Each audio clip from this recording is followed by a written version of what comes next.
Bobo! Bobo ka, alam mo yon ha? Ang sabi ko sa'yo, kunin mo yung berde kong damit. Yun ang ilagay mo sa bag ko. Tanga ka talagang utusan kahit kailan. Kulay berde ba para sa'yo to, ha? Pati ba namang kulay wala kang alam?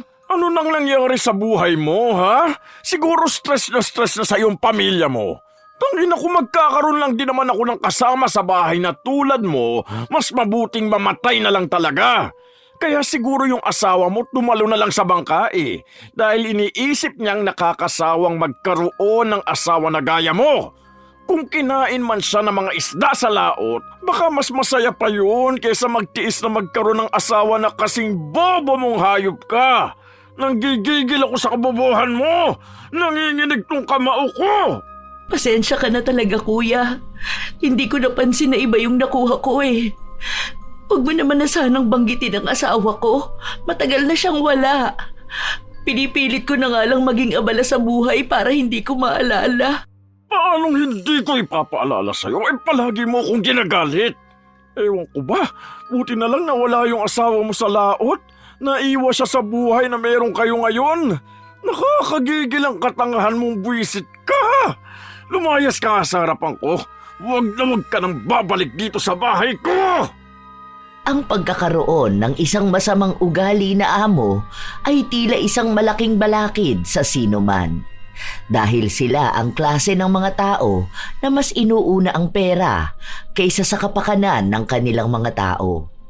Ganon ang dinanas ni Nilda at ng asawa niyang si Roy. Dahil dito, kusaring sisingilin ng langit ang sinumang taong nanlalamang at nang mamaliit ng iba. Ano kaya ang kahahantungan ng buhay ng isang taong may maitim na budhi? Makakaya bang bayaran ng pera kapag tadhana na ang naningil? O magkakaroon ng pagsisisi kung kailan huli na ang lahat? Nakausap ko na nga si Kuya Raymond. Ang sabi niya, pwede naman daw ako dun sa isa niyang bangka. Magiging pasahero muna kasi hindi pa naman ako nakakakuha ng ID sa BFAR. Alam mo, kinakabahan talaga ako sa mga ganyan eh. Delikado yung mga ganyan kapag sa laot. Baka naman mapano ka dun. Hindi naman yun, asawa ko. Depende naman kasi yun sa sinasamahan ng bangka. O bakit naman si Chris? Ilang dekada na yung mangingisda. Saka yan, yung asawa at anak ni Connie. Di ba mga mangingisda yung mga yon? Kada uuwi sila galing laot, ang lalaki ng party nila. Nung nakaraan, magkano yun? Nasa 40K ata yung party nila. Mas maganda naman yung ganun, di ba? Paano kung makahuli pa ako ng malaking isda? Di bawi na tayo nun, bayad ng mga utang tapos may panggastos dito sa bahay. Malaki naman yung bangka ni Kuya Raymond eh. Buti nga, may isasama pa ako. Basta mag-iingat ka ha. Alam mo naman ako kung ano-ano na lang ang ino-overthink ko. Natatakot kasi ako lalo na kapag nakakarinig ako ng mga nawawala sa laot. Iniisip ko pa lang, nako, kinakabahan na ako. Hindi yan. Alam naman ng mga kasama kong ginagawa nila eh. Ipagdasal mo na lang ako palagi na makauwi ng ligtas at maraming huli. Para naman sa atin tong ginagawa ko. Kahit na hindi ako sang-ayon sa gusto ng asawa ko, pinayagan ko pa rin siya. Noong unang beses na umalis siya para pumalaot, labis ang kaba ko. Wala naman akong balita na nakukuha sa kanya at ang sabi niya, halos 2 linggo ang aabuti nila roon. Kapag kinakausap ko naman si Kuya Raymond, sinasabi niyang maayos naman ang lagay ni Roy. Ito lang kasi ang unang beses na magkakalayo kami ng ganito ng asawa ko. Ang mga napapasukan niyang trabaho ay yung malalapit lang. 8 ang anak namin at 1 pa lang ang nagtatrabaho. Kaya talagang kailangan naming magsumikap. Lalo na at lahat sila ay nag-aaral. Noong inalok ni Kuya Raymond si Roy na sumama sa bangka nila, agad na pumayag ang asawa ko dahil marami siyang kakilala na malaki talaga ang kinikita. Hanggang sa makalipas ang 2 linggo, nakauwi na rin siya ng ligtas. Asawa ko, gising ka ba? Oh, nakauwi ka na pala. Ano, kumusta ka naman? Okay naman ako. Bukas pa yung partihan ng kita namin eh. Kasi binibenta pa yung mga isda. Pero may dala ako dyang pusit at gulyasan. Sige, sandali lang lilinisin ko para mailuto ko. Kumain ka na ba? Basa ka oh. Maligo ka kaya muna. May ulam ba tayo? May sardinas pa naman diyang naiwan. Pero sandali, mamadaliin ko na lang magluto ng ulam para makakain ka na. Ayos lang naman pala sumama sa laot. Nakakatakot lang talaga nung una dahil talagang wala kang makikita kundi malawak na karagatan. Tapos ang tataas ng alon. Pero yung mga kasama ko sanay na sanay. Sa susunod na buwan daw baka pwede na ako maging opisyal dun sa bangka ni Kuya Raymond. Basta makakuha ng ID sa BFAR. Nakausap na ako ni Kuya Raymond. Basta raw makitaan niyang masipag ako, talagang kukunin niya ako. Ay, mabuti naman. Alam mo ba, wala akong ibang ginawa kundi ang kabahan. Salamat naman sa Diyos at nakauwi kayo ng ligtas. Sige na, maligo ka na muna. Mag-aasikaso ako ng lulutuin para makakain ka na. Alam ko na mismo na ang luto ko. Noong mga panahon na yon, Lola Telang, talaga pong naging maayos ang asawa ko. Minsan, lumalagpas pa sila ng 2 linggo pero nakakabalita naman ako sa kanila at alam ko na maayos ang kalagayan nila. Kinakabahan lang ako kapag alam kong may paparating na bagyo pagkatapos ay wala pa sila. Halos 3 buwan din na naging maglalaot si Roy. Hindi naman ganun kalaki ang nauuwi niya, lalo na minsan kapag wala siyang masyadong huli. Pero sapat naman yon para sa pamilya namin. Kapag naman nag-uuwi siya ng isda, matagal din namin yung nauulam. Hanggang sa isang araw, lumapit ako kay Kuya Raymond noong kinailangan ko ng trabaho. Dahil nga gusto kong kahit na paano makatulong sa asawa ko. Bukas balik ka rito. Wala si Mrs. Umalis sila. Siya kasi yung may alam ng trabaho na yun eh. Saka siya talaga yung gustong makakilala ng mga tao niya. Alam mo na, ako dito lang sa bahay sumusuporta sa mga gusto niyang gawin. Sige kuya, sana makapasok ako. Kumusta naman pala si Roy sa laot? Okay naman sila doon. Saka baka sa susunod na araw uuwi na sila. Babalikan lang nila yung payaw tapos uuwi na sila. Balita ko daming huli ng mister mo ah. Laking may uuwi nun sa inyo. Buti kahit na paano masipag din yun. Balita ko nga halos hindi na siya nagpapahinga para lang makarami ng mahuhuli. May bali naman siya, kuya. Kahit na, hindi naman ganun kalaki ang binali niya sa akin eh. 1,000 lang naman yun. Ang dali lang nung mabawi. Nung last na uwi niya, magkano ba naman parte niya? 5,000, di ba? Alam mo, kapag naging official na siya sa bangka ko, mas malaki pa makukuha niya. Yun na nga, kuya. Kapag nakapagpalista na siya tapos may ID na rin. Kaya salamat sa pagtulong mo sa amin. Di ko nga siya mapakuha ng ID ngayon dahil dun siya sa bagong bangka ipapasabay. Kasi nga puno na yung mga tao ko dun sa sinasamahan niya. Hindi pwedeng sobra eh. At ako naman ang mananagot nun sa batas. Pasahero lang siya dun sa bangka ko na yun. Dahil nga sabi niya kailangan niya talaga. Saka naaawa naman ako sa pamilya niyo. Pero hayaan mo, patapos naman na yung bago kong bangka. Mas malaki na magiging parte niya dun. Pwede na siyang kumita ng 20k sa isang laot lang. O kung marami pang huli, di ba baka umabot pa siya ng 40k. Yun nga po ang sabi niya sa akin. Yung si Totoy nga raw po, 40k ang parte tuwing naglalaot. Sana nga po gano'n na rin para naman makaluwag-luwag na kami. Kaya nga gusto ko na rin mag-apply ng trabaho ngayon dahil yung kita niya hindi pa talaga sapat. Ang dami rin kasi naming anak eh. Oo, akong bahala sa inyo. Para saan pa na magkakakilala tayo rito? Tayo lang naman na magtutulungan. Basta bukas, siguro mga 2:00 ka bumalik para makausap mo ang asawa ko. Pero sasabihan ko naman na siya. Medyo mahigpit kasi doon sa bigasan dahil yung isa naming ipinasok gumawa ng kalukuhan. Pero alam ko naman na hindi ka gagawa ng kalukuhan dahil mabait ka naman. Mabait si Kuya Raymond. Yun ang pagkakakilala namin sa kanya. Pero may ibang tao na nagsasabi na mapagsamantala nga raw siya sa mga tauhan niya. Lalo na kapag partehan na. Madalas na malaki ang kinukuha niya. Pero base naman sa asawa ko, kung anong usapan nila, ganun din ang nakukuha niyang parte. Nagkaroon ako ng trabaho nung naipasok ako ng asawa ni Kuya Raymond sa bigasan na pag-aari nila. Malaking tulong yon para sa pamilya ko. Isang araw, bago pumalaot ang asawa ko, sabay-sabay kaming kumakain ng hapunan. Asawa ko, nalaban ba yung mga panlaot ko? Nakatupi na rin yun, andun na sa balde na dala mo. Mamayang madaling araw na ba kayo papalaot? Hindi pa, sa susunod na araw pa. Hindi pa kasi kami nakakapagkarga ng yelo. Hindi natuloy yung kagabi kasi nga naglinis pa kami ng bangka. Ah, sige. Sakto kasi bala kong bilhin yung binibenta ni Kuya Mike na kapote. Maganda raw yun eh. Pansin ko kasi na nasira yung kapote mo. Bakit di mo naman sinabi sa akin? Kung hindi ko pa niligpit yung mga gamit mo, hindi ko pa makikita. Kapag mga gano'n na kailangan mo sa laot, bumili ka na agad. Hindi yung binibigay mo agad sa akin lahat ng pera mo. Magagamit pa rin naman yun kahit paano. Hindi naman ganun kalaki ang punit nun. Saka sa bandang baba naman yun. Kahit na, halata pa rin na mababasa ka kapag yun ang suot mo. Kapag gano'n na magagamit mo naman, sabihin mo sa akin para makabili tayo. Huwag mo rin masyadong tipirin ang sarili mo. Para din naman yun sa'yo eh. Alam ko naman na maingat ka kaya tatagal din yung kapote na yun.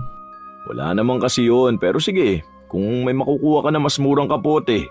Ay, oo nga pala, kumusta ka naman dun sa trabaho mo? Ayos naman ako. Mabait din pati si Ate Lengleng. Para ring hindi ako iba sa kanila. Kahit yung mga kasama ko ang babait nila. Yung dalawa ron bali mangingisda rin yung mga asawa nila. Doon daw sa kabilang bangka ni Kuya Raymond. Hindi mo kasama. Buti naman maayos ka dun. Kapag sakali na tapos na yung bangka na sasampahan ko, kahit wag ka na muna magtrabaho, ako na lang ang susustento sa pamilya natin. Hindi ka rin kasi sanay magtrabaho eh. Hindi naman pwede na sa'yo lang ako aasa. Lalo na't ang dami kaya nating anak. Dapat nagtutulungan tayo, di ba? Para din naman to sa pamilya natin. Hindi na. Kapag hindi na ako pasahero, ang sabi sa akin ni Kuya Raymond, malaki na nga ang kikitain ko. Sa susunod na buwan, tapos na raw yung bangka.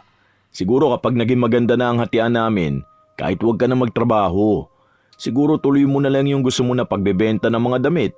Mas maganda siguro kapag ganun, di ba? Para hindi ka rin mahirapan. Ang daming plano na sinabi ng asawa ko.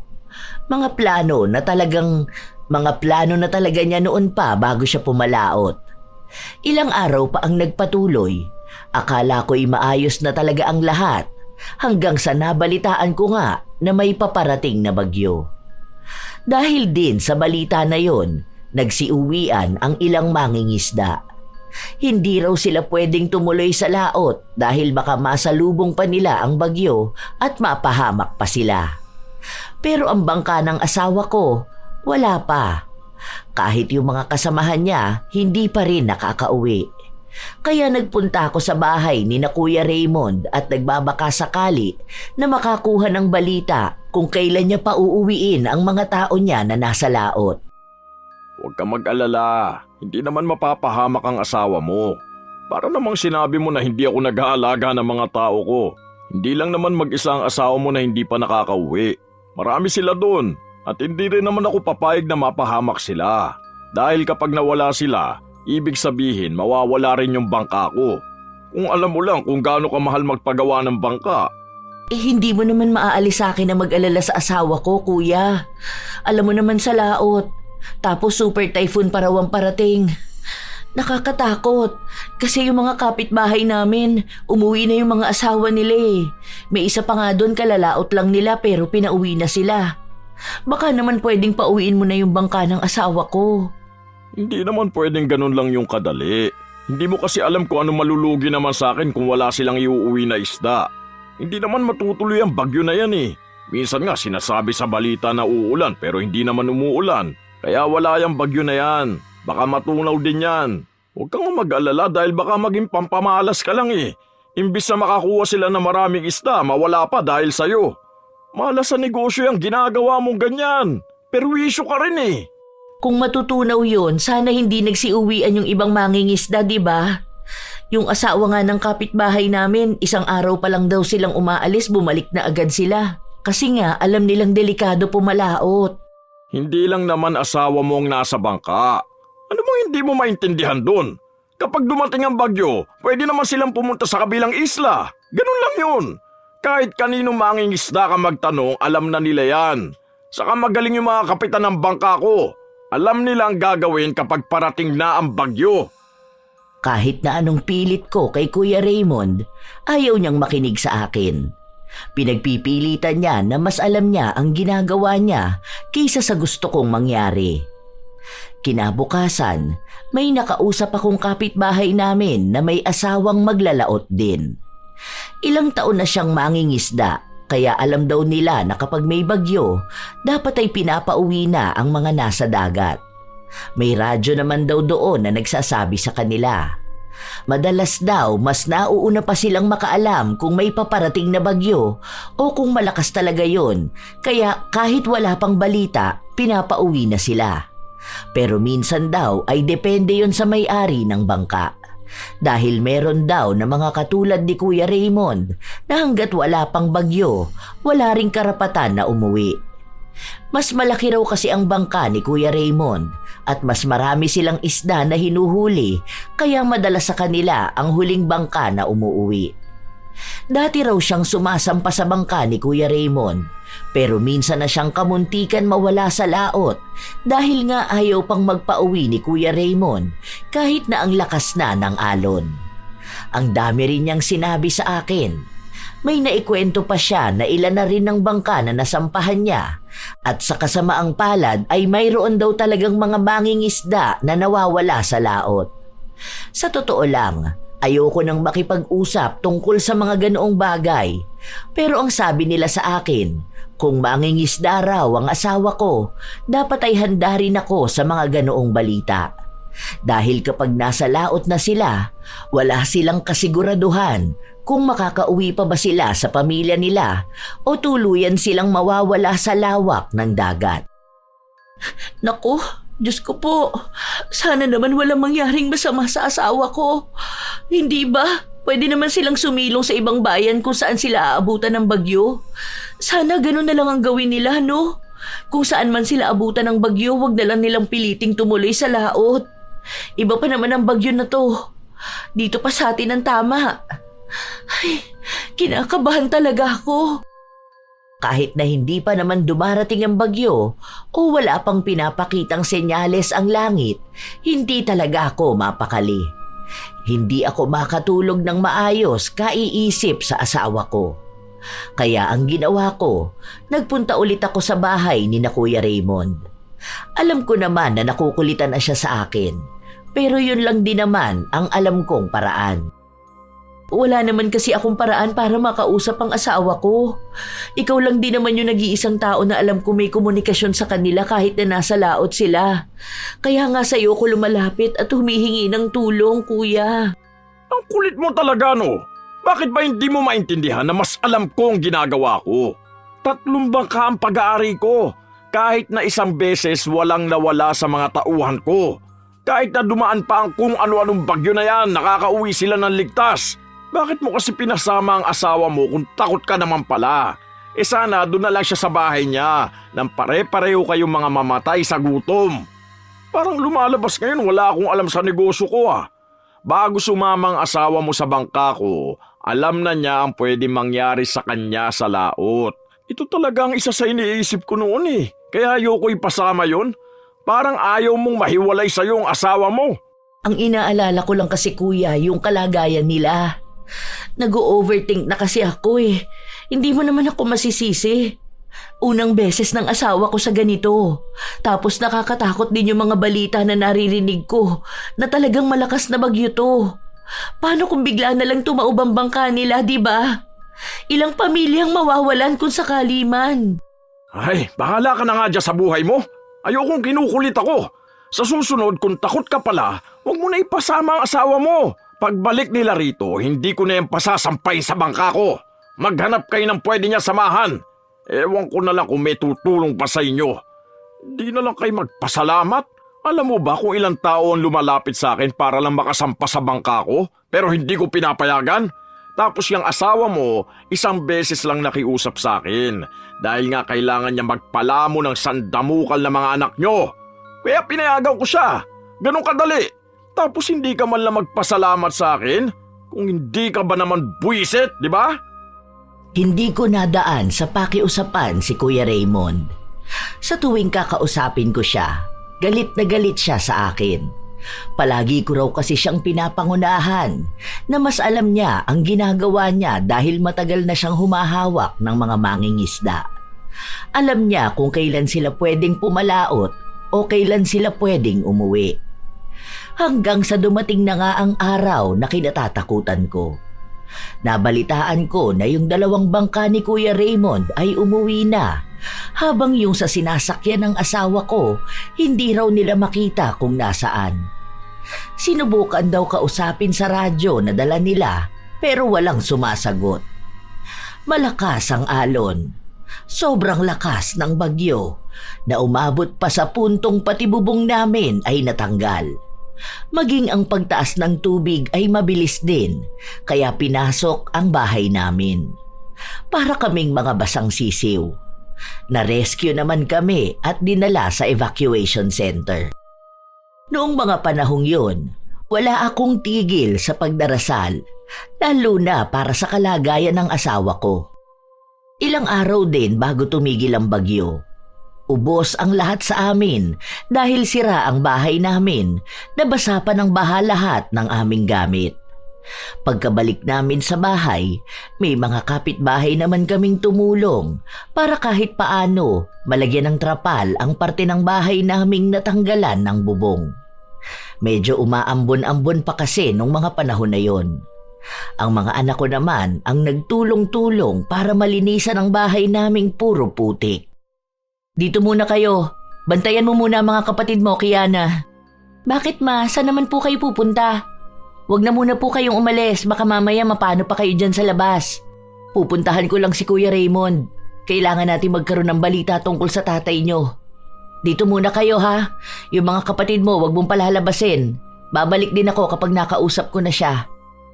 Naiiyak na ako pero kailangan kong tatagan ang loob ko. Grabe ang dilubyong ito dahil wala na talagang kahit anong natira sa amin. Pero hindi na yon ang inaalala ko. Kahit nasira na lahat ng gamit namin, basta umuwi lang ng ligtas ang asawa ko. Ang mahalaga sa akin ay ang buhay ni Roy. Dahil ang bahay namin, ang mga gamit na nasira, pwede pang mapalitan. Pero hindi ko kakayanin na mawalan ng minamahal sa buhay. Na mawalan ng katuwang na magpalaki sa mga anak namin. Halos 2 oras din akong nasa labas ng bahay ni na Kuya Raymond bago niya ako nilabas. Galit pa siya nung mga panahon na yon dahil naistorbo ko ang tulog niya. Hindi ko rin naman alam na tulog siya noon dahil halos lahat ng tao sa paligid namin ay nagkakagulo na dahil sa bagyo.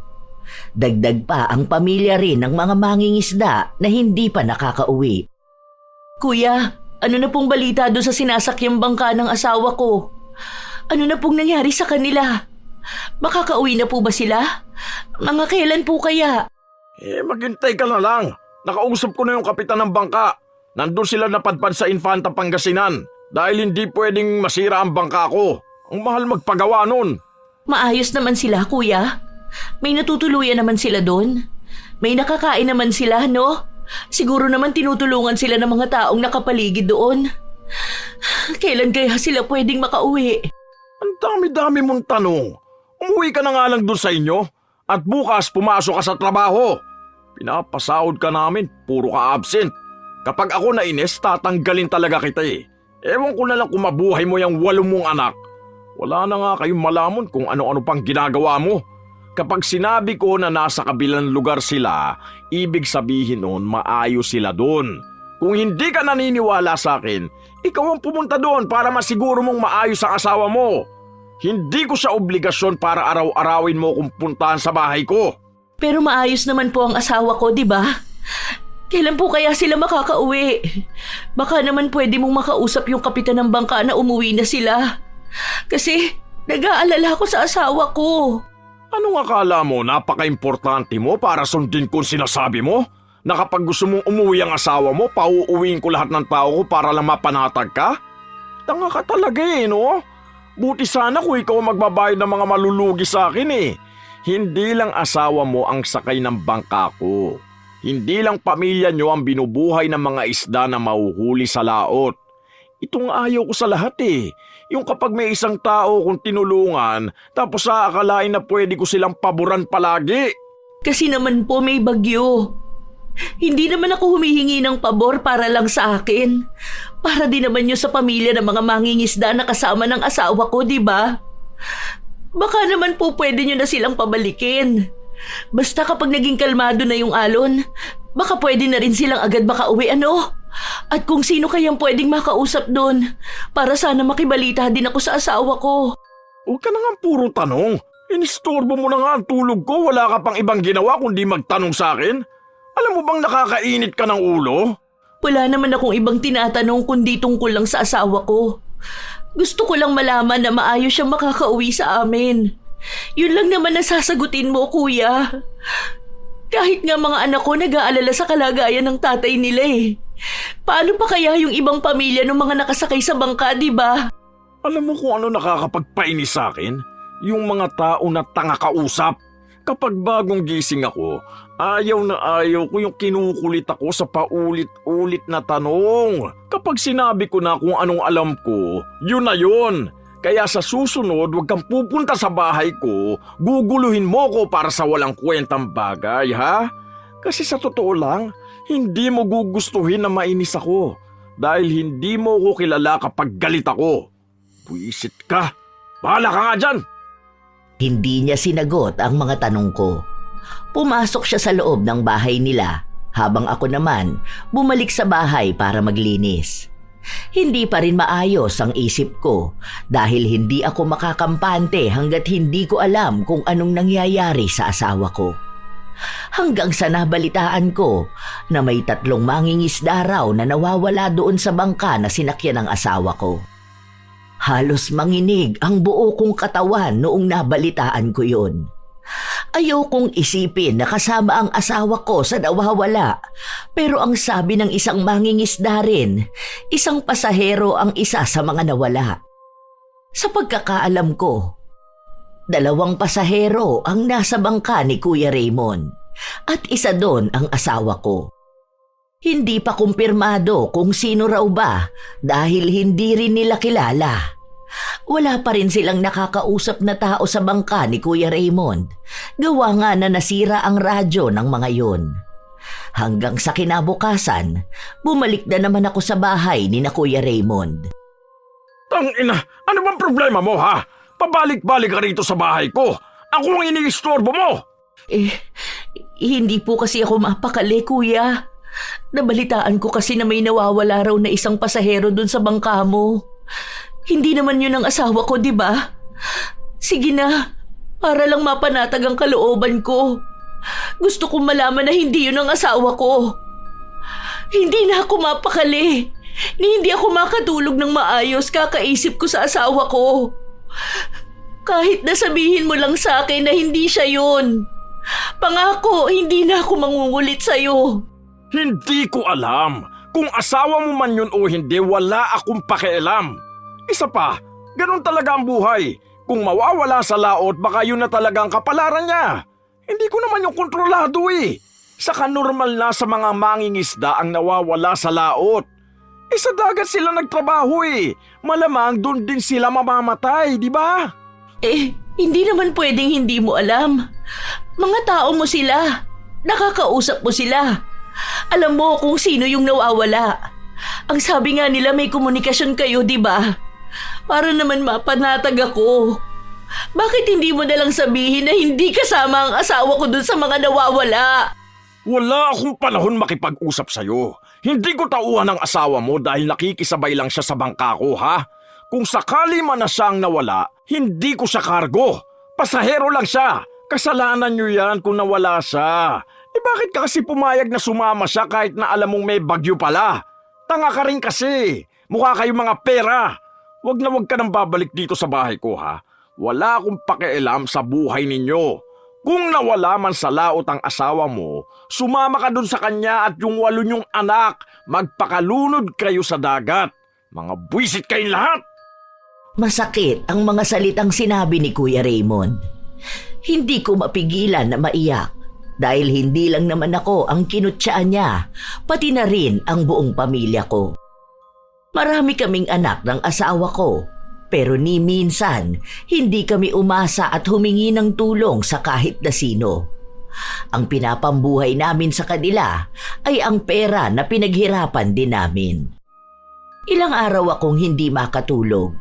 Kung sino-sino rin ang nilalapitan at kinakausap ko. Hanggang sa umuwi na ang bangka na sinasakyan ng asawa ko. Wala siya. Hindi siya kasama sa mga umuwi.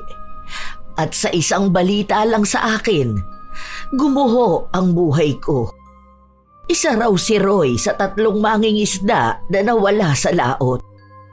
Nanghihina ako. Hindi ako makakain ng maayos. Madalas na tulala dahil hindi ko tanggap na wala na ang asawa ko.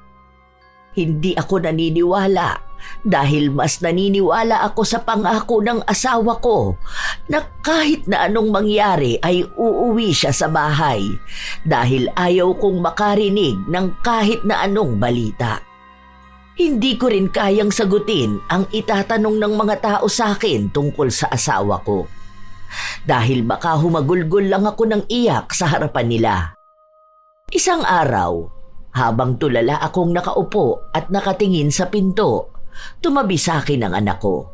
Bit-bit ang isang plato ng pagkain.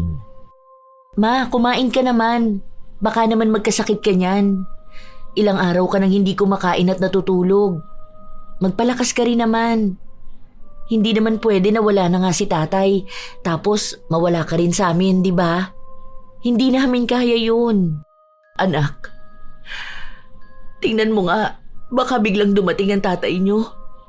Ang tabayanan nyo baka mamaya nagtatawag na yan sa labas. O kaya tingnan nyo ang social media nyo para naman makita natin kung may nagchat ba sa inyo na nakakita sa tatay nyo.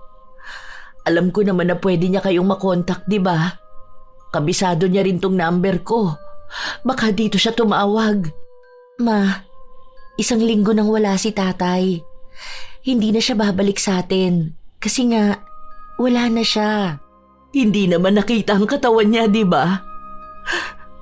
May nabalita ba? Wala naman. Baka nasa kabilang isla lang siya. Baka nag-aalala na rin yun sa atin. Hintayin natin ang tatay niyo. Alam ko uuwi yun sa atin. Kawawa naman ang tatay niyo. Paano kung gusto niya rin tayong makausap, pero hindi niya alam kung paano? Tulungan mo na lang ako. Maghanap tayo ng ibang paraan para makita pa natin ang tatay niyo.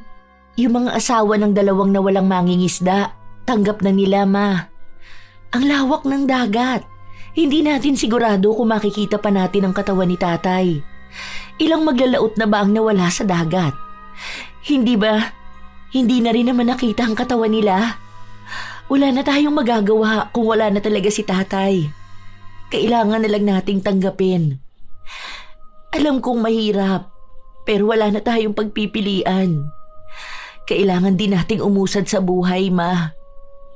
Hindi lang naman ikaw ang nahihirapan eh. Pati naman kami, hirap kaming tanggapin na bigla na lang mababalitaan na wala na si tatay. Nagulat din kami pero pare-pareho talaga tayong lulubog kung hindi tayo magpapatuloy sa buhay. Lalo na yung mga mas bata ko pang kapatid. Kahit na anong sabihin ng mga anak ko, hindi ko pa rin mapigilan ang sarili kong maghintay sa tatay nila. Palagi akong nag-aabang sa labas ng bahay dahil iniisip ko na isang araw makikita ko siyang naglalakad pa uwi sa amin. O kaya magigising na lang ako na tinatawag niya ang pangalan ko. Masyadong mabilis ang pangyayari kasi hindi pa rin maproseso ng utak ko ang nangyari. Parang iniisip ko pa rin na nasa laot lang siya, tapos bigla siyang uuwi ng bahay. Pero kahit na ilang araw akong maghintay, hindi siya umuuwi. Hanggang sa isang araw, nagpunta ulit ako sa bahay ni na Kuya Raymond para magtanong sa kanya. Hindi pa rin kasi ako naniniwala na nawawala ang asawa ko. Baka sakali na natagpuan nila si Roy sa ibang lugar o kaya sa susunod na pagbalik ng mga bangka, kasama na nila ang asawa ko pabalik. Mas malakas pa rin ang paniniwala ko na isang araw magpapakita ulit sa akin si Roy. Sige na, kuya. Baka naman mahanap niyo pa ang asawa ko. Huwag kayong sumuko. Ayoko mawalan ng pag-asa na makikita ko pa ulit ang katawan niya. Kayo ang may kakayahan dahil mas marami kayong nakakausap na tao, di ba? Magtanong ka sa kanila. Wala na nga magagawa kapag nawala na ang asawa mo. Sa ganun na nga nangyari. Ganun talaga ang buhay. Hindi natin may iwasan na may unang mawawala. Bakit hindi mo na lang tanggapin? Sa nauna siyang mamatay Kung mahal na mahal mo siya, bakit hindi mo na lang siya sundan, di ba? Para naman patahimikin mo na lang din ang buhay ko. Kasi kung hindi ka nagsasawa na balik-balikan ako rito, ako sawang-sawa na ako sa pagmumukha mo. Ako pang inuutusan mo? Sa wala na nga siya? Hindi naman tuong unang beses na may nawala sa laot. Bakit niyo kasi pinabiyahe pa rin ang asawa ko kahit na may bagyo na? Nabalitaan ko na dapat pauwi na sila nun pero pinabalik niyo sila sa laot dahil hindi pa nakukuha yung huling payaw. Kung hindi niyo yun ginawa, sana andito pa ang asawa ko. Kung sana mas inisip mo ang buhay ng mga tao mo, sana walang mawawala, di ba? Kaso hindi Wala kang ibang inintindi kundi yung mga isda. At yung pera na kapalit ng mga maibebenta mo. Anong gusto mo? Ako naman na malulugi kapag hindi nakuha mga isda, ha? Tanga ka kasi. Wala kang alam sa negosyo kaya ganyan ka mag-isip. Hindi mo alam kung anong malulugi sa akin. Palibhasa, hindi mo pa nasubukan maging negosyante. Mangmang ka kasi. Ano bang inahabol mo sa pagkawala ng asawa mo? Pera? O sige, sandali lang, magbibigay ako ng 3,000 sa'yo nang makabili ka ng pagkain yun ng mga anak mo para hindi ka niyan magngangawa. Siguro kumakalam na yung sikmura nyo kaya akala mo madadala mo ako sa galit mong ganyan. Hindi naman ako natatakot sa'yo, no? Ganun lang ang halaga ng buhay ng asawa ko? Walang kapalit na pera ang buhay ng isang tao! Magkano bang inaakala mo, ha? Mangingisda lang yung asawa mo. Hindi yan malaking tao. Ni wala yung pinag-aralan kaya wala lang sa akin ang buhay niyan. Tingnan mo nga, tuloy lang ang biyahe ng bangka ko. Balik na naman sa dagat, di ba? Ganun lang kasi yun.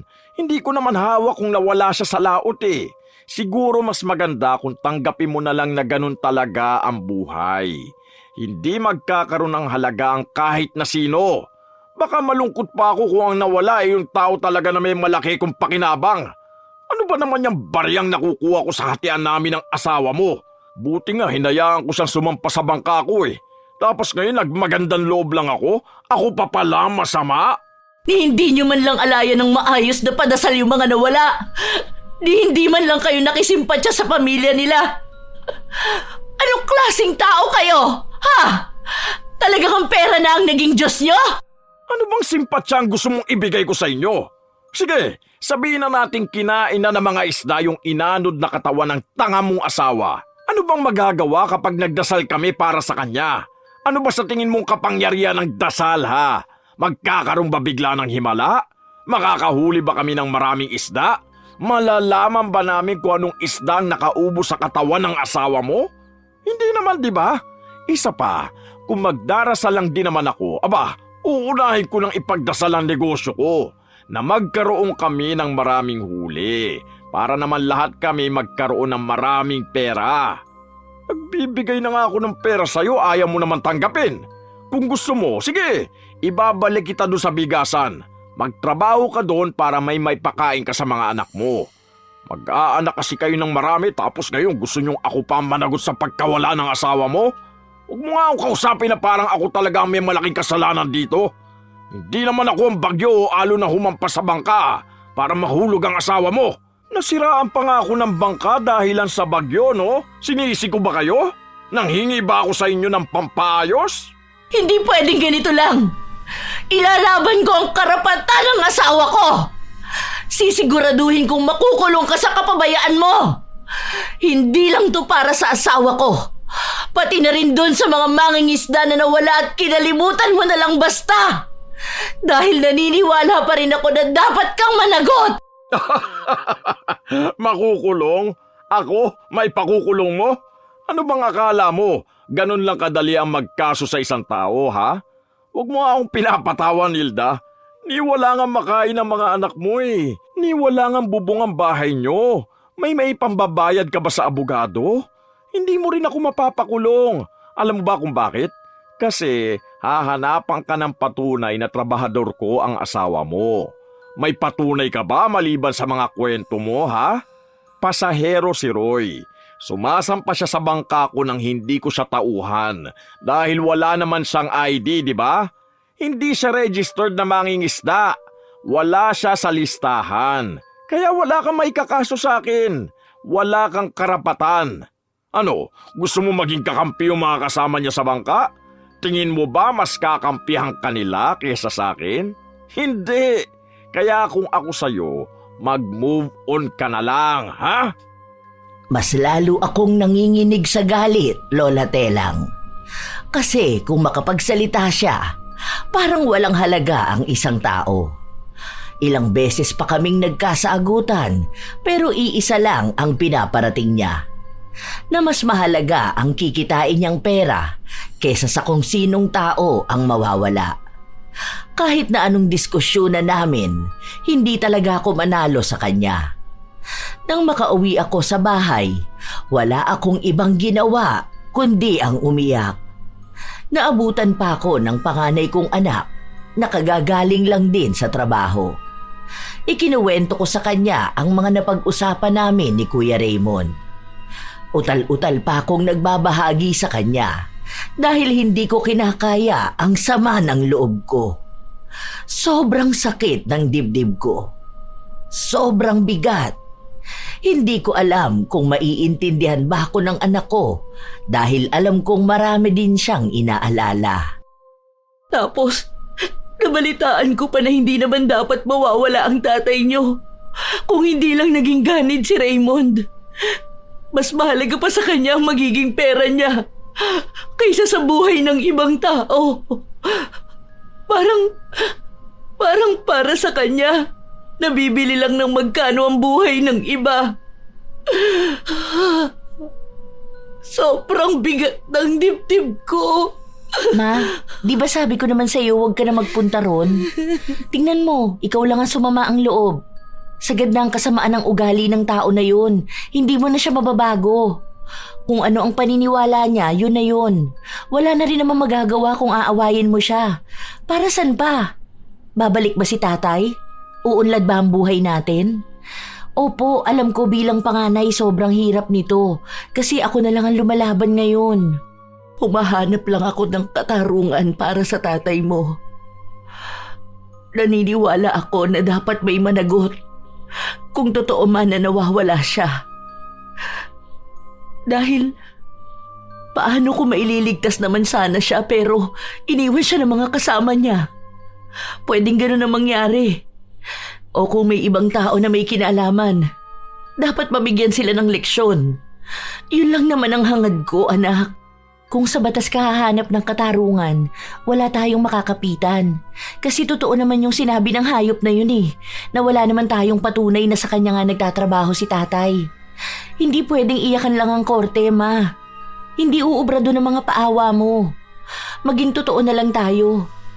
Hirap talaga tanggapin na wala ka ng asawa. Nawala na si tatay. Pero wag mo naman ipagpilitan lahat ng bagay. Hindi po ba kayo naaawa sa sarili nyo? Ginagawa niyong katatawanan kapag nakaharap ka sa kanya?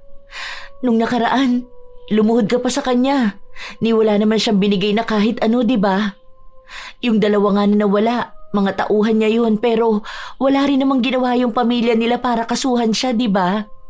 Nagbigay siya ng pera, tinanggap nila. Kasi yun ang reality ng buhay. Hindi ka mabubuhay sa panahon na to kung palagi ka lang matapang. Kahit na anong sabihin ko, hindi ko pa rin tanggap ang lahat. Hindi ko alam kung paanong nagawa ng asawa ng mga nawala ang tanggapin ng ganun lang ang lahat. Kinausap ko pa sila na tulungan akong magsampa ng kaso Pero tumanggi sila dahil ayaw daw nilang madamay sa problema. Baka mas lalo lang daw maghirap ang buhay nila. Noong tinanggap nila ang pera na bigay ni Raymond, ibig sabihin lang ay tinanggap na rin nila ang pananahimik. Una pa lang daw, noong nagpasya ang mga asawa nila na maging manlalaot, alam na nila ang posibilidad na maaaring isang araw ay mawala sila sa karagatan. Mahirap din para sa kanilang mawala ng asawa, pero hindi na para ipagpilitan pa ang lahat ng bagay. Hindi na rin naman daw nahanap ang katawan ng mga asawa namin, kaya bakit kailangan ko pang ilaban? Hindi ko alam kung bakit walang nakakaintindi sa akin. Maging ang mga anak ko, hindi rin ako maunawaan. Pero masyado pa rin akong matigas, kaya naghintay ako ng halos 4 na oras sa labas ng bahay ni na Kuya Raymond dahil wala ito roon. Naghintay akong bumalik silang pamilya. Pagkakita niya pa lang sa akin, halata agad na masama na ang timpla niya. Ano, hindi ka pa rin ba tapos? Ano bang gusto mo? Sige, bukas sumama ka sa laot, tapos hanapin mo doon ang asawa mo. Kapag hindi mo nakita, magpakalunod ka na rin doon. Baka doon mo siya makita sa ilalim ng dagat. Ikaw na lang ang hindi sumusuko eh. Yung mga asawa ng mga nawala na kasama ng asawa mo, ayun, maayos na sila. Ewan ko sa'yo, parang akala mo yata ganun lang kadali mahanap ang isang tao kapag nawala sa laot eh. Parang awa niyo na. Hanapin niyo naman ang asawa ko. Baka nasa kabilang isla lang siya. Pwede naman yung ganun, di ba? Yung iba nga na nawawala natatagpuan naman sa kabilang isla eh. O kaya minsan napapadpad sa Taiwan. Baka andun lang sila. Bakit kasi tinigil niyo na agad ang paghahanap? 2 buwan na ang nakalipas. Tingin mo ba kung nasa kabilang isla lang siya, hindi siya makakabalik dito, ha? Sana nasa balita na siya. Sana nakapost na mukha niya sa social media, di ba? Ngayon pa ba na ang dali lang din mahanap ng kung sinong tao? Hindi naman siguro pelikula ang buhay mo para malaman na buhay pa pala ang asawa mo matapos niyang mawala sa dagat. Hindi naman yung babalik siya sa inyo kasi nagkaroon siya ng amnesia. Huwag ka na nga maging hibang. Ilang tao na bang nawala ng asawa sa laot, ha? Lahat kayo ganyan ang sinasabi na baka buhay pa ang asawa nyo pero makalipas naman ng ilang taon may bago na ulit asawa. Alam mo, bata ka pa naman kung tutuusin eh. Pwede ka pa mag-asawa ulit. Maghanap ka na lang ng bagong lalaki mo para naman hindi ka kulit ng kulit sa akin. Depende na lang kung gusto mong maging kabit ko. Naririnig mo ba yung sinasabi mo? Tingin mo ba makatao yan, ha? Isa pa, ramdam ko na buhay ang asawa ko. Hindi ko naman to mararamdaman kung wala lang, di ba? Hindi lang siya hinahanap kaya hindi siya matagpuan. Pero kung hahanapin niyo siya, alam kong babalik din siya sa pamilya namin. Hindi ibig sabihin na ramdam mo na buhay siya, buhay pa nga siya. Magtanong ka sa mga tao dyan na nawala ng asawa sa laot. Ano, may isa ba sa kanila na nakakita ng katawan ng asawa nila? Wala naman, di ba? Kung meron, bibihira lang. Pero hindi pa makilala kung yun ba ang asawa nila o hindi. Dati nung nagkaroon din ng bagyo, ilang bangka ba ang lumubog? Ilang mangingisda ang nawala? Meron bang asawa na ganyan katulad mo? Wala naman. Alam mo kung bakit? Dahil alam na nila ang mangyayari sa asawa nila sa oras na pumalaot sila. Kaya ikaw, una pa lang nung pinasama mo ang asawa mo sa laot, alam mong malaki ang chance na mawala siya doon. Kung ganon, sana hindi mo na lang siya pinapunta, di ba? Tanggapin mo na lang. Buti nga mabait pa rin ako eh, dahil tinanggap ko sa trabaho yung pangalawa mong anak. Pangalawang anak? Si Junjun? Oh, sino bang pangalawa mong anak? Ay, ikaw ang kumausap sa mga anak mo. Kung alam ko lang na walang utang na loob ang nanay niya, sana hindi na ako pumayag sa pakiusap niya sa akin. Kayo ng anak mo ang mag-usap. Hindi ko alam na nagtatrabaho ang anak kong yun. At talagang sayo pa. First, hindi ko nakasalanan na hindi mo alam. Baka naman kasi wala kang kwentang ina. Oo, halata naman na wala talaga eh. Kaya ayun, hindi na lang sinabi sa'yo ng anak mo. Hindi ko rin naman siya masisisi. Dahil kung ganyan lang din naman ang nanay ko, mas gugustuhin ko pang hindi na lang magkaroon ng magulang. Ang anak mo na lang ang kausapin mo dahil siyang may alam ng lahat. Huwag mo ko inaaway dahil yang nilalamon mo sa araw-araw sa akin din galing. Hindi ko alam ang mga sinasabi ni Kuya Raymond dahil ang buong akala ko ay nag-aaral ang anak ko. 21 pa lang siya at malapit nang magtapos sa kolehiyo. Nang umuwi ako sa bahay, doon ko lang nakausap si Junjun. Pinagsabihan ko siya kung bakit siya nang hingi ng tulong sa lalaking dahilan kung bakit nawala ang tatay niya. Pero sinabi niya lang sa akin na wala namang mangyayari sa buhay namin kung magagalit lang siya. Marami silang magkakapatid, kaya kung aasa lang sila sa atin nila, hindi sila mabubuhay. Dahil hindi nila alam kung maaasahan pa ba ako dahil wala akong ibang iniintindi kundi ang magalit dahil lang sa nawala ang asawa ko. Doon ko lang din napagtanto na malaki ang epekto ng pagkawala ng asawa ko pero malaki rin ang epekto ng pagbabago ko sa mga anak ko. Habang sila nagpapatuloy sa buhay, ako naman nanatili sa pagluluksa. Hanggang sa unti-unti ko na lang tinanggap ang nangyari. Kahit nahirap akong paniwalaan na patay na ang asawa ko dahil wala namang nakikitang katawan, nagpatuloy ako sa buhay. Naghanap ako ng trabaho pero wala akong makita. Dahil bukod sa hindi sila tumatanggap ng may edad na, karamihan ng negosyo sa paligid namin ay pag-aari ni Kuya Raymond. Habang tumatagal na wala akong trabaho, lalo lang ding humihirap ang buhay namin. Kaya sa isa pang pagkakataon, nilunok ko ang pride ko para makiusap kay Kuya Raymond na mamasukan sa negosyo niya. Kita mo? Inaaway mo ko tapos sa akin ka rin palalalapit? Ano naman trabaho maibibigay ko sa'yo ha? Hindi ka naman na pwede doon sa bigasan ng asawa ko. Baka mamaya maging malas pa yun dahil sa'yo. Kahit saan na lang, kuya. Marami ka namang negosyo eh. Kulang ang katulong dito sa bahay. Gusto mo ba? Sa bagay, gusto mo yan. Wala ka naman magagawa dahil walang tatanggap sa'yo. Wala ka naman pinag-aralan para magkaroon ng maayos na trabaho, di ba? Basta tandaan mo lang ha, ayoko sa lahat yung hindi sumusunod sa mga utos ko. Ayoko ng tamad. Ayoko ng maraming reklamo. Para lang makabangon ulit, pumayag akong mamasukan sa taong dahilan kung bakit nawala ang asawa ko. Masyadong mahirap ang buhay namin para magmatigas. Bukod sa bata pa ang mga anak ko, ang pang-apat kong anak ay may sakit. Madalas siyang dinadala sa ospital. May tulong man mula sa gobyerno, hindi pa rin yun sapat para sa gamutan niya. Pakiramdam ko, habang namamasukan ako sa bahay ni na Kuya Raymond, nawawala na rin ako ng respeto sa sarili ko. Isang araw, masama ang pakiramdam ko pero kailangan ko pa rin magtrabaho.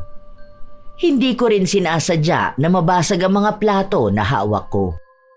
Tanga ka talaga! Hindi mo ba alam kung magkano yung mga nabasag mo, ha? Kulang pa ang buhay mo pambili niyan. Kahit magsama-sama pa kayo ng mga anak mo, hindi mababayaran ang halaga niyan! Pasensya na po. Hindi ko naman sinasadya. Dumulas lang sa kamay ko kasi nahihilo na rin ako. Wala akong gaanong tulog kasi anong oras na ako nakauwi kagabi dahil may pinaayos sa akin yung anak nyo. Kung magre-reklamo ka lang, sana hindi ka na nagtrabaho dito sa amin. Wala ka talagang kwenta kahit kailan. Dahil nakasira ka na naman, wala kang sasahurin. Kuya, wag naman po. Kailangan kong bumili ng vitamins ng anak ko. Wala akong pakialam sa vitamins ng anak mo. Mas mahalaga naman yung mga nasira mong plato kaysa sa buhay ng punyeta mong anak. Sa susunod, ayusin mo yung trabaho mo. Baka kapag ako nainis, mawalang kalalo ng trabaho. Pare-pareho kayo ng mga anak mong tanga. Wala na akong ibang nagawa kundi ang umiyak. Kahit na ilang beses akong humingi ng tawad, hindi niya ako pinakikinggan. Hanggang sa makauwi ako sa bahay, noong sinabi ko yon sa mga anak ko, Sila pa ang nagalit sa akin. Lalo na ang panganay ko. Ma, para namang mas lalo mong ginagawang kawawa ang sarili mo eh. Bakit naman ganun? Nung nakaraan ang sabi mo, tira-tirang pagkain ang pinakakain sa'yo. Tapos ngayon okay lang sa'yo na hindi ka makasahod? Gets ko naman na mahirap tayo. Mas mahirap pa tayo sa daga. Pero sana kahit konting respeto naman sa sarili, magtira ka. Kailangan ng pamilya natin ng pera. Pera? May naging pera ka ba dyan? Kulang na nga ang pasahod sa'yo dyan eh. Ano ba naman yung 150 a day bayad sa'yo tapos maghapon magdamag kang nagtatrabaho sa kanila? Tapos pag ganyan, wala kang sasahurin? Mas mabuti pang umalis ka na dyan sa trabaho mo. Ginagawa mo mukhang tanga ang sarili mo eh. Sa'yo ko nagagalit. Hindi ka kasi makapag-isip ng maayos. Nawala lang si tatay, parang nawala ka na rin sa sarili mo.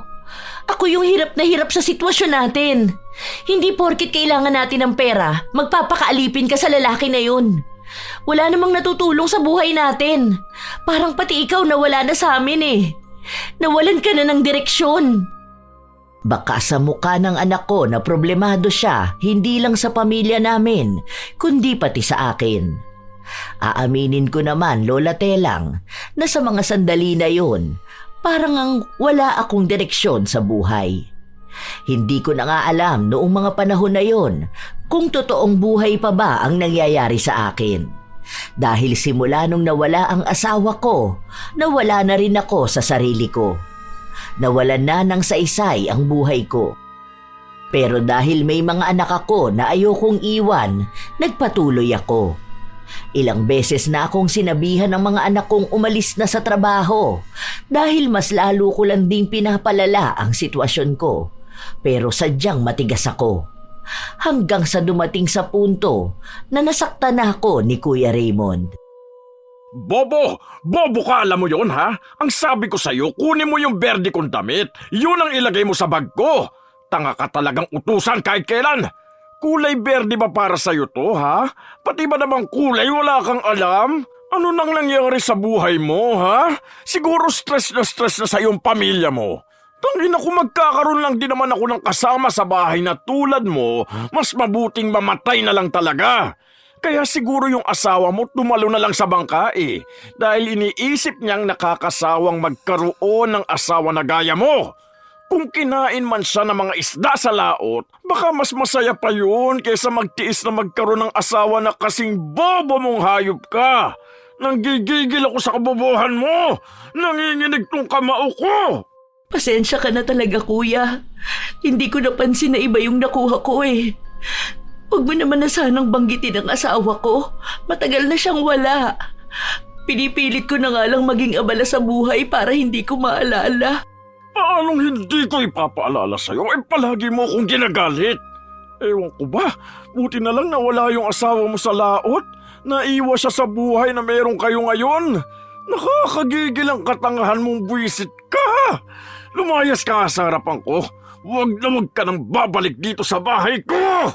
Siguro naman po, pwede ako magkamali dahil tao lang naman din ako. Wala akong pakialam sa'yo. Alam mo naman una pa lang na ayoko sa lahat ay yung taong tanga, di ba? Gusto ko kapag sinabi ko, yun agad ang masusunod. Wala akong panahon magpasensya. Tandaan mo, hindi naman kayo makakakain ng pamilya mo kung hindi dahil sa sahod mo sa akin. Sana mga timawa pa rin kayo. Mga patay gutom kayo. Lumayas ka nga sa harapan ko at naiirita ako sa'yo. Huwag na huwag ka nang babalik dito sa bahay ko, ha? Dahil tanggal ka na sa trabaho. Tuluyan akong natanggal sa trabaho. Habang lumilipas ang mga araw, para na akong nawawala sa sarili. Wala naman akong ibang masisi dahil buhay ko ito. Pero hindi naman ako ganito noong kasama ko pa ang asawa ko. Hindi na rin ako nakakakain ng maayos dahil iniisip ko na yung pinapangkain ko ay pera ng mga anak ko. Sila ang nagpapakahirap at nagsasakripisyo para sa amin. Hanggang sa umabot sa punto na 4 na anak ko ang huminto sa pag-aaral dahil kailangan na rin nilang humanap ng trabaho at paraan kung paano nga ba kami mabubuhay. Hindi rin kami masyadong nakakapag-usap dahil yung dalawa kong anak lumuwas ng ibang bayan para doon magtrabaho. Ang nag-aaral na lang sa ngayon ay yung mga maliliit pa. Minsan, isang umaga, naabutan ako ng anak ko na nakatulala lang sa labas ng bahay. Ang lalim yata ng iniisip mo, Ma. Sorry, nak, ha. Pagpasensyahan niyo na kung ganito ko. Hindi ko na talaga alam kung anong nangyayari sa akin. Gusto ko maghanap ng trabaho. Wala naman akong makita. Bobo kasi ako eh. Tama nga si Kuya Raymond. Baka nga nanawa na rin ng tatay niyong makasama ko. Kaya ayun, iniwan na lang din ako. Siguro, ako talagang may kasalanan ng lahat ano. Yung pangarap namin ng tatay niyo na buo ang pamilya natin. Eto na, nagkawatak-watak na tayo. Ma, wala kang kasalanan. Isa kung nawala si tatay sa laot, hindi mo naman yun hawak. Ang mali lang dito, hindi ka na makalaya. Parang hanggang ngayon hindi mo pa rin tanggap. Nawalan ka ng asawa, nawalan din kami ng ama. Pero sana naman, wag din kami mawalan ng nanay. Kasi ngayon pa lang ang hirap na, Ma. Kaya sana naman, tanggapin mo na lang kung anong nangyari tapos move on na. Ang dami pang pwedeng mangyari sa buhay natin eh. Pero wag naman din sana doon sa punto na magmamakaawa ka na naman sa isang tao. Siguro meron dyan ibang trabaho. Kailangan mo lang mag-isip ng maayos. Bumalik ka sa realidad, doon sa wala na talaga si tatay. Hindi doon sa wala kang ibang ginawa kundi maghintay ng himala na uuwi siya isang araw. Kasi wala na siya. Tanggapin na lang natin yun, Ma. Sa totoo lang, alam ko kung anong sinasabi ng anak ko. Hindi ko lang talaga kayang paniwalaan na wala na nga ang asawa ko. Naniniwala kasi ako na hanggat wala akong nakikitang katawan, wala akong dapat paglamayan. Sa paglipas ng mga linggo, wala akong naging trabaho. Pero sabi naman ng mga anak ko, asikasuhin ko na lang daw ang mga kapatid nila habang sila ang magpapadala ng pera sa amin. Lalo na yung mga nasa kabilang bayan. Nagpatuloy ako sa buhay ko. Kahit na mahirap, kailangan ko talagang tanggapin. Hanggang sa nakarinig ako ng isang balita. Yung isang bangka niya lang daw ang nahuli, Ma. Ginagamit pala nilang pang-transaksyon ng drugs. Parang front niya lang daw yun na panglaot yun. Kaya pala ang bilis niya rin yumaman ng sobra dahil dun. Bali ngayon, yung 4 niyang bangka hindi mo na pwedeng pumalaot kasi nga kinumpis ka. Ilang bilyon daw ang halaga ng mga nakuhang drugs sa bangka niya. Grabe, kalat na dyan. Talaga? Paano yun? Ibig sabihin yung bangka na sinakyan ng tatay mo noon, pwedeng doon galing ang drugs? Ginagamit ba? May nabalitaan din ako tungkol dyan. Kwento lang nung anak ng kasama ni tatay na nawala. Bali ang balita raw, kaya raw pala hindi sila agad nakabalik noon dahil may dadaanan silang transaksyon. Hindi naman daw yun alam ng mga mangingisda. Dahil akala nila kung ano lang yun kasi binabagsak lang sa kanila na balot. Eh nung panahon daw na yun, may pinapakuha si Kuya Raymond tapos pinagbantaan sila na kapag hindi yun nakuha at nalugi ang negosyo niya, lahat daw sila malalagot. Grabing drug dealer pala yun. Kaya pala sobra-sobra ang yaman. Kanino mo naman niya nabalitaan? Baka naman mamaya kuro-kuro lang yan ng mga chismosa. Kalat na yun dito sa atin, Ma. Kasi kaninang madaling araw parang naharang sila ng Coast Guard tapos ayun, tinitiktikan na pala yung bangka niya hanggang sa dun talaga sila mismo nakita. Tinanggi niya pa nga yun, ang sabi niya pa, baka itinanim lang sa bangka niya. Kaso ayun mismong mga mangingisda na niya ang nagsalita. Takot na takot din kasi yung mga yun. Napagsabihan na baka pati sila imadamay kapag pinagtakpan pa nila. Ang dami nagsalita. Galit na galit talaga siya. Ngayon, laman na sila ng chismis dito sa atin. Parang ibabalita din yata yun sa TV. Kaya pala iba yung klase ng yaman niya. Kahit pa sabihin na may bangka siya pang laot, iba pa rin yung buhay niya. Di naman sila ganyang kayaman noon. Noong lumabas ako ng bahay, nagsimula ngang marinig ko ang bulong-bulungan tungkol kay Kuya Raymond. Samot-sari ang mga sinasabi nila. Pero lahat sila ay galit kay kuya. Sinasabi nila na dapat noon pa man ay nahuli na siya. At sinasabi nila na kaya naging talamak ang bentahan ng droga sa amin ay dahil na rin sa kanila. Noon kasi, may nahuli na laboratorio ng droga sa isang barko, kaya simula noon, parang naging mahigpit ang bentahan ng droga. Ngayon na siya na ang naglalabas nun, naging talamak na naman kasama ang iba't ibang krimen dulot ng mga taong gumagamit nun. Hindi rin maituro ni Kuya Raymond kung sino ang nagbabagsak ng droga sa kanya dahil alam niyang nasa panganib ang kanyang pamilya, lalo na ang mga anak niya. Sa mga linggo at buwan na nakalipas, nabalitaan ko na lang na namatay ang panganay na anak ni Kuya Raymond. May sakit daw ito at halos lahat ng pera nila naubos na nila maipagamot lang ang bata, pero wala pa ring nangyari. Kasunod nun ay ang pagbebenta nila ng iba nilang ari-arian para kahit paano ay makabawi sila sa pagkakalugmok. May kaso pa rin na kinakaharap si Kuya Raymond. Minsan pa, napadaan ako sa bahay nila. Nasa labas siya at halata na stress siya dahil nangayayat siya ng sobra. Anong tinitingin mo sa akin, ha? Ano, masaya ka ba sa nakikita mo sa buhay ko? Malamang masaya ka dahil isa ka sa masamang tao na humihiling ng masama sa kapwa. Napadaan lang ako. Bumili lang naman ako ng tinapay dyan eh. Hindi ko naman alam na lalabas ka ng bahay niyo. Napadaan o sinadya mo talagang dumaan para makita ko? Para pagtawanan ako? Pare-pareho lang kayong mga walang utang na loob. Gusto niyong makita na naghihirap ang buhay ng ibang tao. Mga wala kayong kwenta. Bakit sa amin ka nagagalit? Kami ba nagdesisyon na magkaganyan ang buhay mo? Kung totoo nga na masyado kang gahaman sa pera, kaya wala kang pakialam sa buhay ng ibang tao, baka tama nga lang yan ang nangyari sa'yo. Ako, nawalan ako ng asawa. Hindi lang ako, pati buhay ng ibang tao dahil sa kagagawan mo. Tapos, sasabihin mo na kami pa ang may problema? Ngayon matapang ka na, ha? May pagmamalaki ka ba sa akin? Tandaan mo, wala pa rin nangyayari sa buhay mo. Kaya ko pa ulit makabawi. At kapag nangyari yun, lahat kayo mananagot sa akin. Nagmalaki ba ako? Kung may maipagmamalaki man ako na wala sa'yo, alam mo kung ano yon?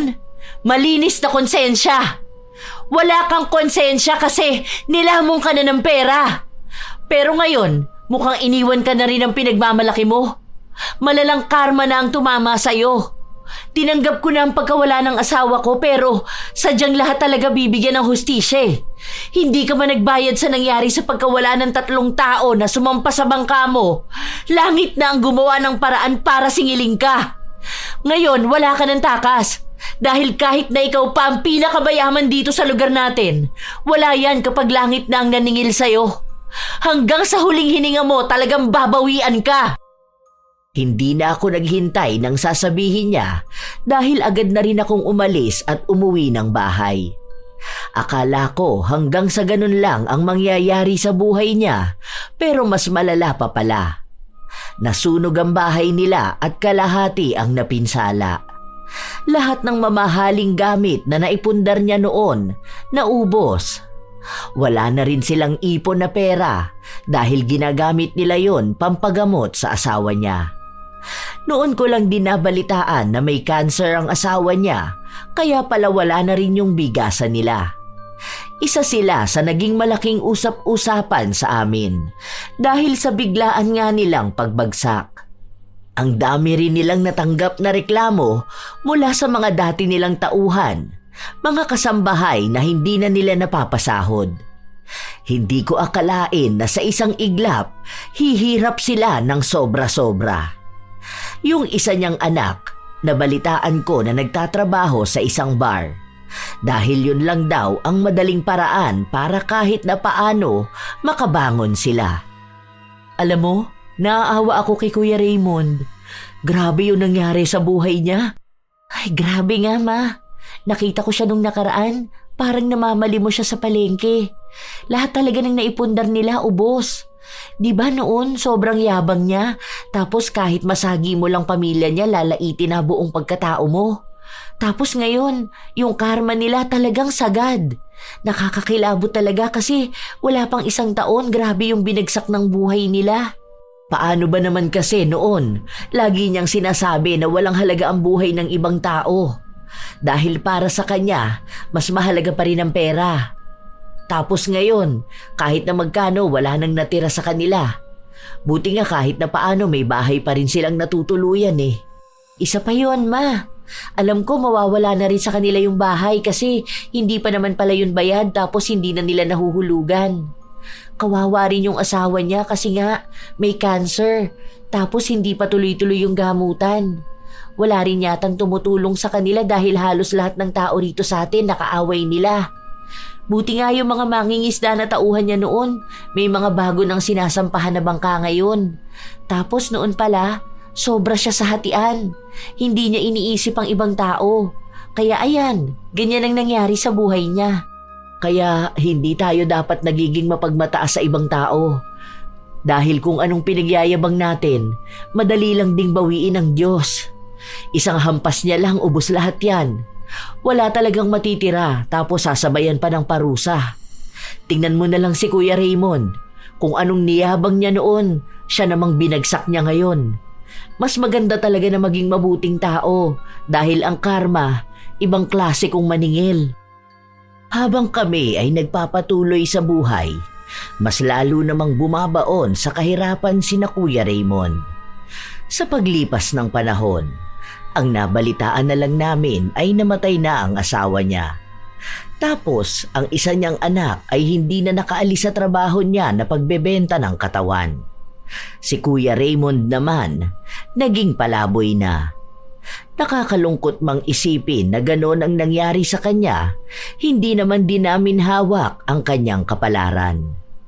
Siguro, kung una pa lang ay naging maayos na siya, naging makatarungan sa mga taong nakapaligid sa kanya, kahit na maghirap siya ay may tutulong pa rin sa kanya.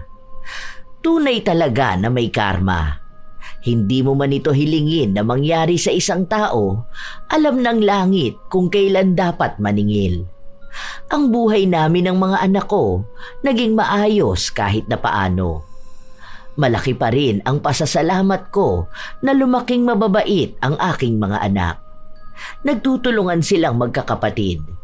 Kahit na hindi ko na nakita ang katawan ng asawa ko o hindi man lang kami nakapagpaalam ng maayos sa isa't isa, alam ko naman na may gabay rin kami.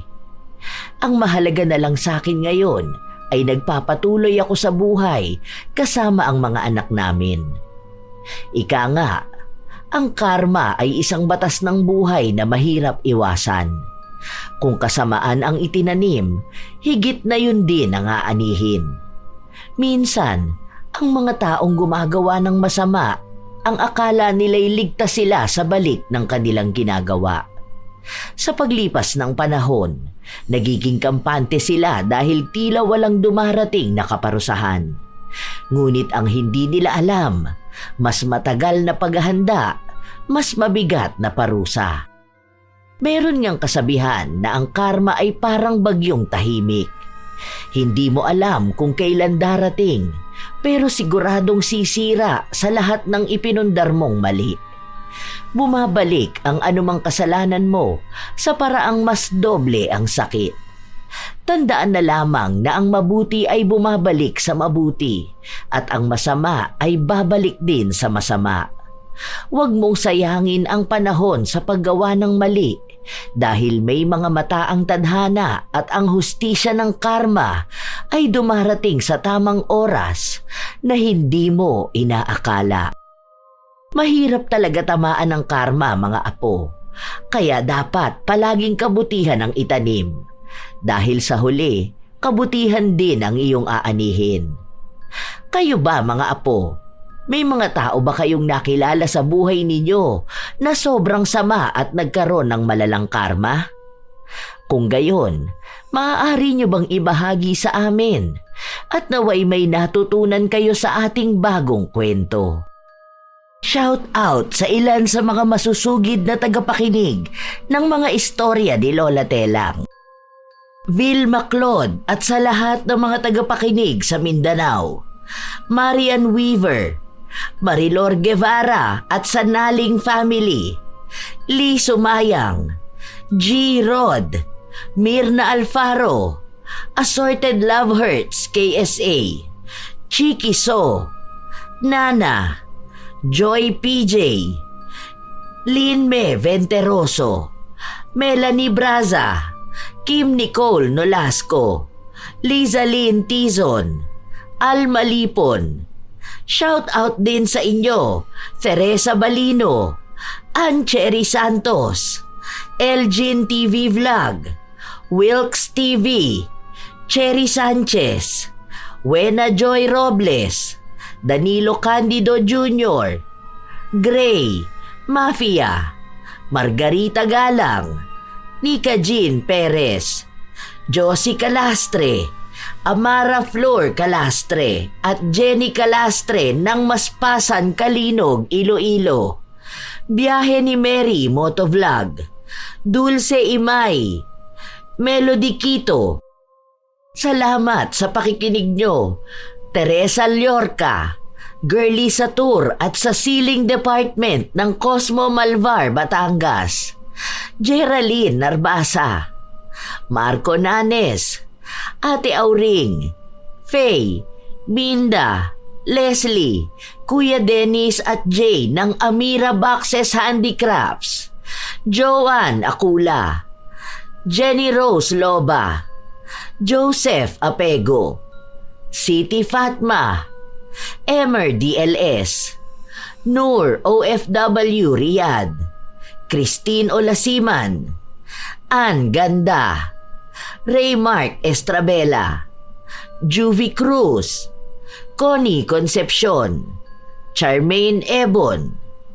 Shout out sa mga mapagmahal kong apo, Sydney Crosswind, Supladang Pasaway, Lovely Rose Roa, Princess Rain Roa Alawami, Kimpoy Feliciano, Hazel Fiesta, Marida Lightworker, Gia Gigi, Francisco Neng, Jeremy Saranillo Francisco, Matt Sarol, Mel Santarita, Esteli Reyes at sa Reyes family ng Marikina City, AJ Chua, Vicky Yabut, Roy Lacandalo, Josefina Fuelias, Irisabela Tuazon, Febe Ranyada, Mike James Tapak, Will Maleses, Leonisa Cobo, Lurian Vitalicio, Jenny Suzuki, Raquel Hasegawa and to her husband Mitsuru,